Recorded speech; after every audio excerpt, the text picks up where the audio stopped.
Hoy, en Desde la Sombra, terrorismo nuclear, terrorismo del Estado. Las últimas piezas del rompecabezas para que las encajen en su lugar, para que les ayuden a ver el panorama del mundo en que vivimos.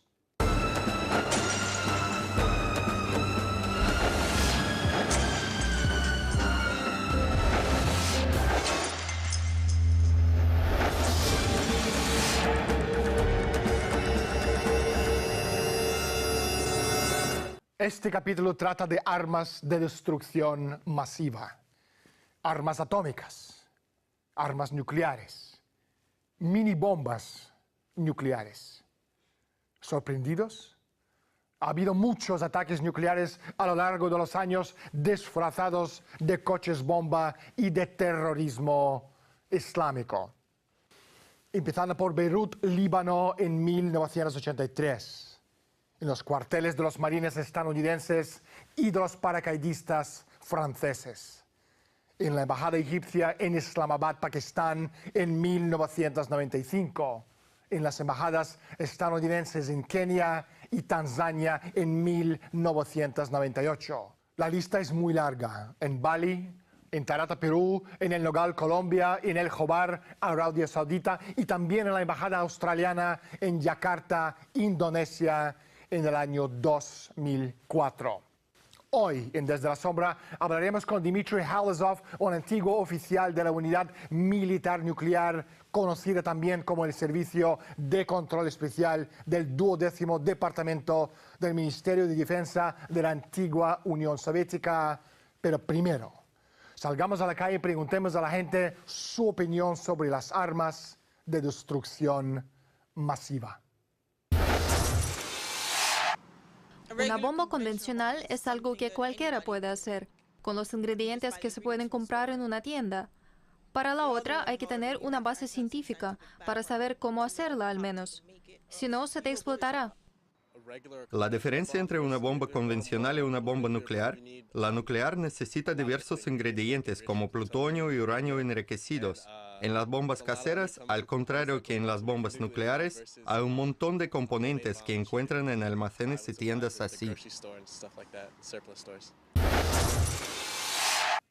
Dmitry, ¿cuál es la diferencia entre un atentado convencional y una explosión nuclear? Desde el punto de vista físico, una explosión nuclear es la radiación instantánea de una energía enorme. Pero en términos prácticos, comparada con una explosión convencional, hay algunas diferencias. La parte más importante y peligrosa es la radiación térmica. Una explosión ordinaria no produce fuego. La explosión extingue el fuego. Por el contrario, la explosión nuclear quema a la gente, quema todo a su alrededor. Esparce el fuego debido a la radiación térmica. La onda expansiva de una explosión térmica es mucho más poderosa que la de una explosión convencional. El término mini bomba nuclear es un término no oficial. Se refiere de forma general a una carga nuclear portátil diseñada para explotar con diferentes potencias, desde algunas tan bajas como 0,01 kilotones o 10 toneladas de TNT, hasta 1 kilotón y a veces incluso varios kilotones. La potencia la establece el usuario final. La potencia de las bombas atómicas se miden en kilotones, cada uno de ellos equivalente a 1000 toneladas de TNT. Las armas de fisión, como los reactores atómicos, sacan provecho de las propiedades físicas de ciertos isótopos de los elementos radiactivos como el uranio 235. Estos isótopos pueden producir una reacción en cadena que en una bomba desemboca en una explosión enormemente potente y en radioactividad, la lluvia radiactiva local que la sigue. Tan solo son válidos los isótopos poco comunes y altamente radiactivos de elementos como el uranio o el plutonio. La gran cantidad de energía que se libera en la separación de átomos proviene de la enorme fuerza de enlace que se requiere para mantener a los protones y a los neutrones unidos en sus núcleos. Dmitry Halazov ha declarado públicamente que muchos de los llamados coches bomba son en realidad mini o micro explosiones nucleares. Dmitry, ¿cuáles son los signos que nos explican que se trata de una bomba nuclear? Cuando hablamos de los explosivos convencionales, coches bomba, nunca queda un cráter. Las leyes básicas de la física demuestran que los gases provenientes del estallido tienen la extraña costumbre de expandirse solo en las direcciones con menor resistencia. De ese modo, como resultado de la detonación, el suelo bajo el coche no se convertiría en ningún tipo de agujero, ni grande ni pequeño, únicamente un artefacto explosivo enterrado, al menos de forma superficial, podría crear un cráter. Cuando los terroristas utilizan pequeños explosivos nucleares, estos no estallan en la superficie. Usualmente los esconden en un alcantarillado para minimizar los efectos físicos de la explosión nuclear.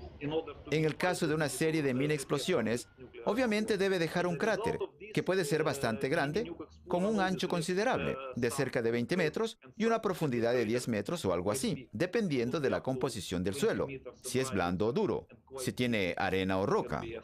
El problema de un artefacto nuclear es que no solo mata debido a la explosión en sí, sino también por al menos 3 factores destructivos más, razón que lo eleva a la categoría de arma de destrucción masiva. Mata, además de por la propia explosión, por su tremenda onda expansiva representada por un frente de aire duro con una sobrepresión extrema que viaja a velocidad supersónica, y también por su radiación penetrante que está formada por rayos gamma y neutrones de alta energía, y por fin por su calor irradiado, es decir, por su radiación en espectros visibles, ultravioletas e infrarrojos.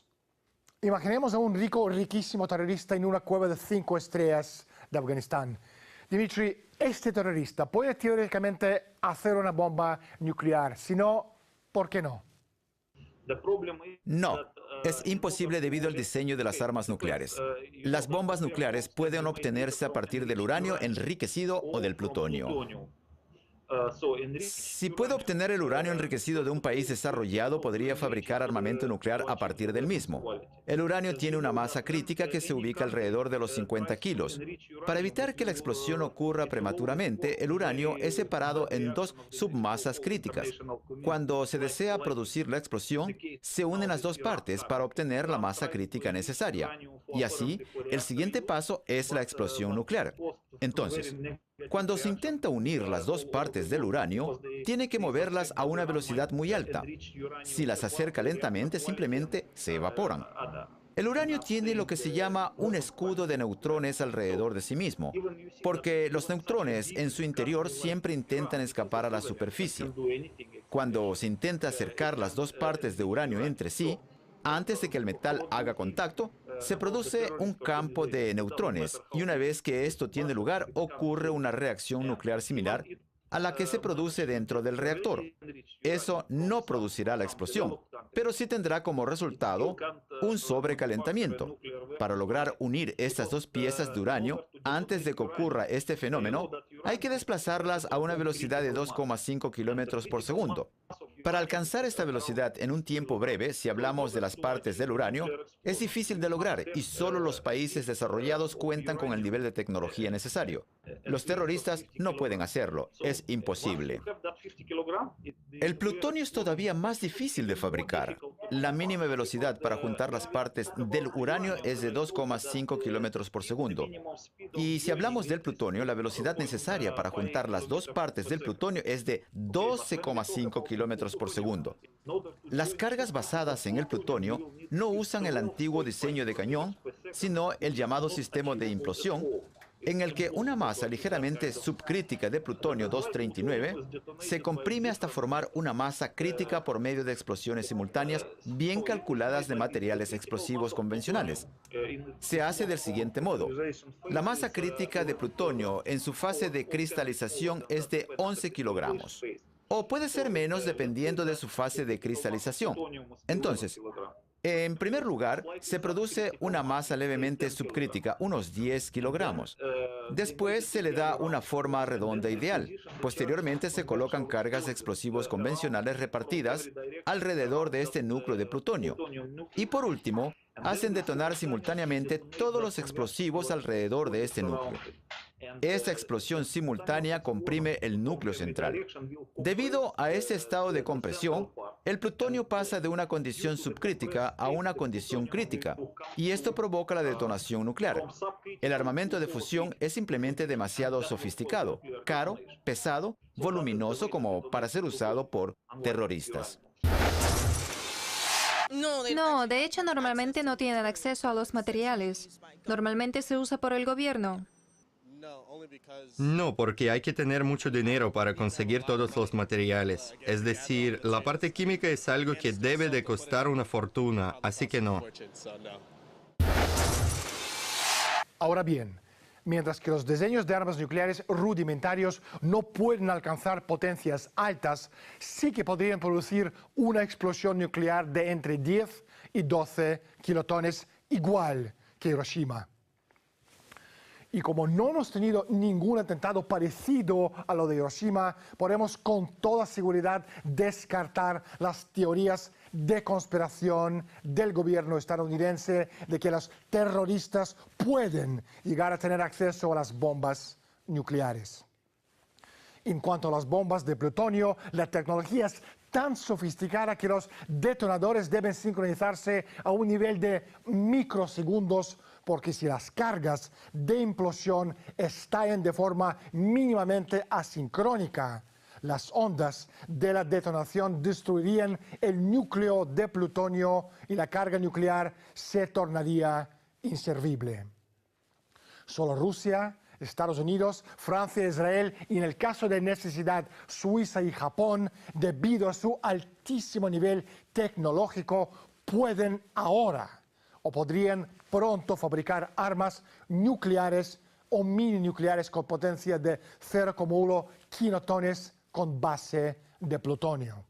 Por ejemplo, la India se embarcó en el desarrollo de armas nucleares de plutonio en los años 50, pero a pesar de sus considerables recursos financieros e intelectuales, no fue capaz de fabricar ni una sola carga nuclear con base de plutonio válida antes de medianos de los años 70.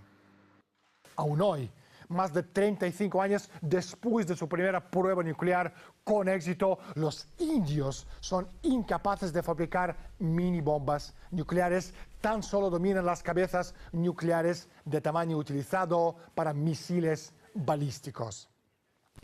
Ahora, si alguien cree de verdad que Saddam Hussein y Osama Bin Laden fueron capaces de fabricar una mini bomba nuclear, que se cree también que Osama Bin Laden y el líder talibán Mullah Omar podrían aterrizar en la Luna con una nave espacial improvisada. ¿Qué significa zona cero en mi opinión? Bueno, normalmente utilizan el término zona cero refiriéndose al lugar donde cayó el Centro Mundial de Comercio. Es donde culminan las cosas. Cuando se trata de una explosión o algo así, es el punto de ebullición, el epicentro de cualquier desgracia.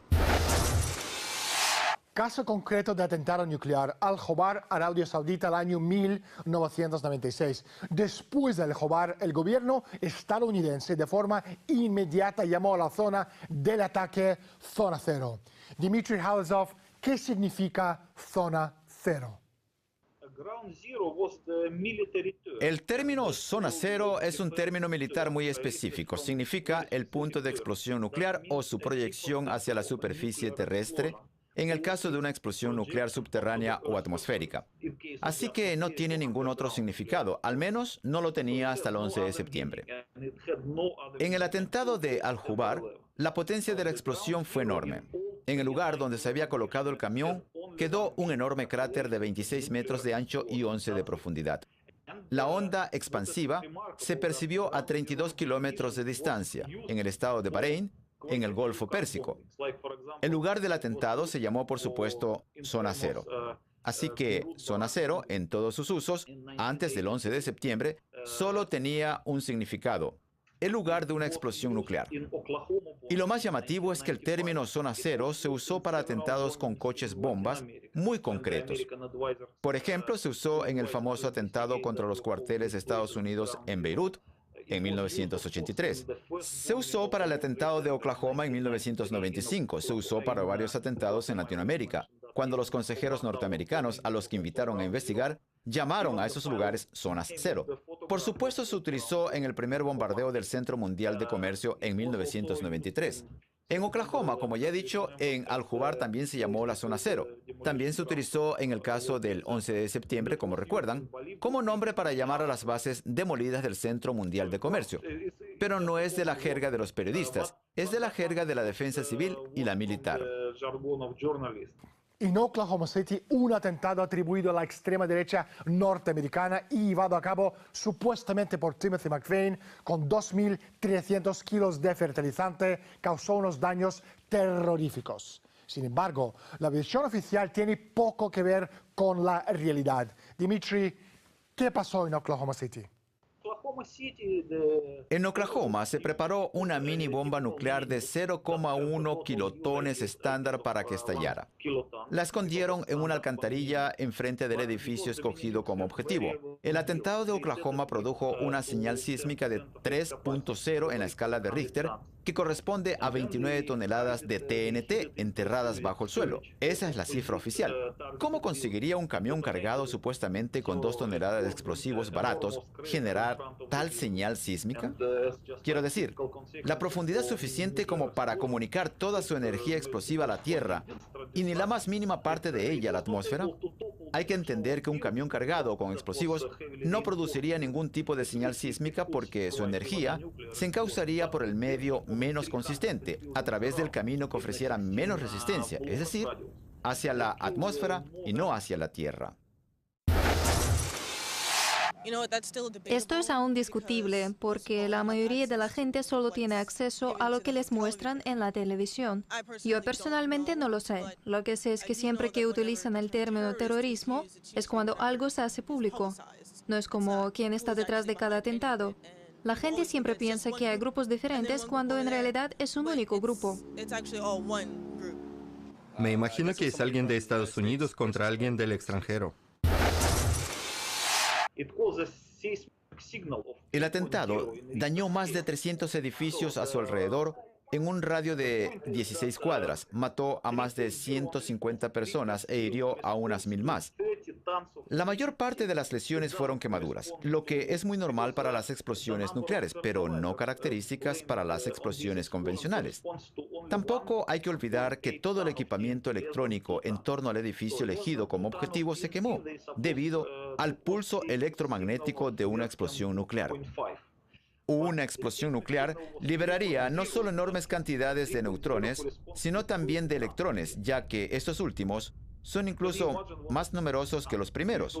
Además, los rayos gamma liberados en una explosión crearían electrones adicionales, porque cada fotón gamma que choque contra un átomo del aire que lo rodea, desprendería de él un electrón, de forma que ionizaría el ambiente. Pronto, todas aquellas enormes cantidades de electrones liberados, debido a su peso relativamente ligero y a su gran velocidad, abandonarían la zona inmediata a la explosión de la que habrían acabado de nacer y volarían en todas direcciones. Eso crearía una fuerte corriente horizontal que, a su vez, actuaría como una chispa gigante que podría crear una radiación electromagnética de banda ancha extremadamente fuerte. Entre tanto, muchos átomos de esa área se pueden ionizar por la partida de los electrones. Por eso, atraerían un gran número de electrones de las zonas vecinas que se concentrarían justo debajo del terreno de la explosión, ya que esos electrones con carga negativa se interesarían en las altas concentraciones de iones con carga positiva que habría sobre el área. La combinación de estos sucesos electromagnéticos interrumpiría de forma grave cualquier tipo de comunicación por radio que dependiera de las condiciones del campo electromagnético. Además, provocaría corrientes de tensión extremadamente alta en distintos conductores, entre ellos las líneas eléctricas, los transformadores, las antenas, los cables de comunicación, los transistores, las placas base, etc. Aquel atentado de 1995 fue el peor acto de terrorismo que había sufrido Estados Unidos hasta el 11S. Pero le proporcionó al gobierno norteamericano la excusa que necesitaba y el pretexto preciso para adoptar nuevas medidas de emergencia. el proyecto de ley antiterrorista que unos cuantos meses más tarde, pisándole los talones al 11S, se convirtió en la seguridad interior que privó a los ciudadanos estadounidenses de mayor parte de sus derechos constitucionales. Entre otras cosas, el proyecto de la ley antiterrorista prevé juicios secretos, la deportación de residentes extranjeros sin seguir el procedimiento reglamentario y la confiscación de los activos de cualquier individuo u organización al que un gobierno cada vez más criminal declare arbitrariamente terrorista.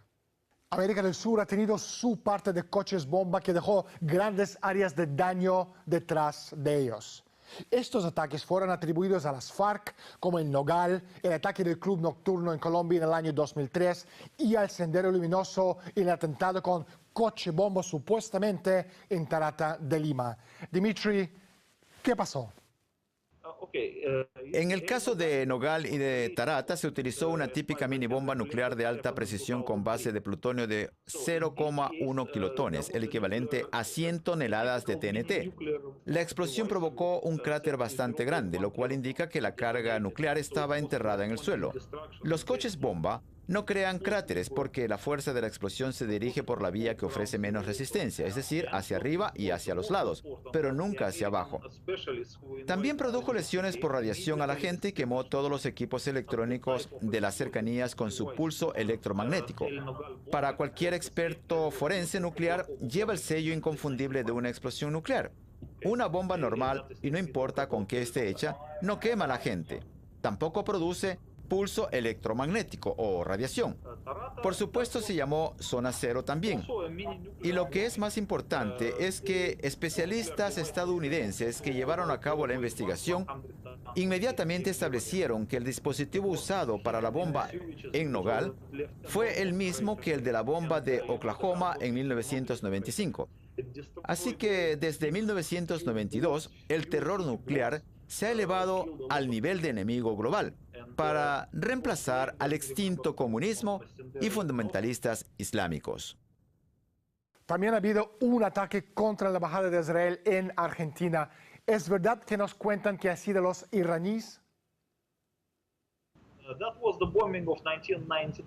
Esa fue la bomba de 1992. En este caso, el beneficiado principal de este atentado ha sido Israel por esa cuestión, Irán y Argentina. ¿Recuerda que Argentina entonces tenía aspiraciones nucleares? Ahora no, pero en aquellos días incluso estaba planeando desarrollar armas nucleares, y no solo armas, sino un programa nuclear. Incluso se hablaba de reactores. En ese sentido, Argentina e Irán estaban estableciendo muy buenas relaciones para operar en el campo de la investigación nuclear. No era cooperación en el área de armas nucleares, sino reactores, pero era cooperación nuclear. Por supuesto, Israel no estaba contento con eso porque trataban a Irán como a un enemigo, así que no podían permitir que Irán tuviera tecnología nuclear. Así que estaban impacientes por interrumpir la promesa de cooperación entre Argentina e Irán en el terreno nuclear. Así que en la embajada de Israel hubo una explosión en medio de la sede, no afuera, sino ahí mismo, adentro. Se formó una enorme nube en forma de hongo, una de las características de la explosión nuclear, y se culpó a los iraníes de haber hecho explotar una verdadera bomba nuclear en medio de la capital de Argentina. Creo que es bastante obvio, lo absolutamente inverosímil, que es la versión oficial de los acontecimientos. Y por supuesto, la cooperación nuclear entre Argentina e Irán ya no era posible. A lo largo de los años, Israel ha enviado a sus equipos a matar enemigos en Beirut, Túnez, Malta, Amán y Damasco. Sin embargo, la Comisión de las Naciones Unidas ni siquiera se molestó en considerar al culpable más probable de los atentados de Buenos Aires, el Mossad, como uno de los perpetradores potenciales. Se excluyó por deferencia al mini Estado de Israel y a sus destacados servicios secretos. Dimitri, no hay tiempo para más. Muchísimas gracias por estar con nosotros. Gracias a usted. Se trata de un terrorismo que cada vez tiene un rostro menos definido, que no cuenta ni con un credo ideológico ni con un objetivo político. Se trata de un terrorismo cuyas motivaciones son el poder y la avaricia. El terrorismo nuclear contra amigos y enemigos por igual, contra cualquiera que no se muestra dispuesto a atacar la línea imaginaria que separa el mundo del mal y el reino de los muertos. Lo que hemos contado hoy sorprenderá poco a la élite mundial. Al fin y al cabo, solo ellos y nadie más son los responsables de la mayor parte de los supuestos ataques nucleares disfrazados de coches bomba, sean de ETA, de Hezbollah, de Al-Qaeda, de Osama Bin Laden, de los talibanes o del mismísimo Papá Noel y sus 7 enanitos. Lo que garantizo es que la élite en los pasillos del poder tendrá sus propias pesadillas después de ver este episodio de Desde la Sombra, porque la verdad por fin ha salido a la luz. Soy Daniel Stulin. Bienvenidos todos al mundo de Humo Espejos. Gracias por estar con nosotros y hasta la semana próxima.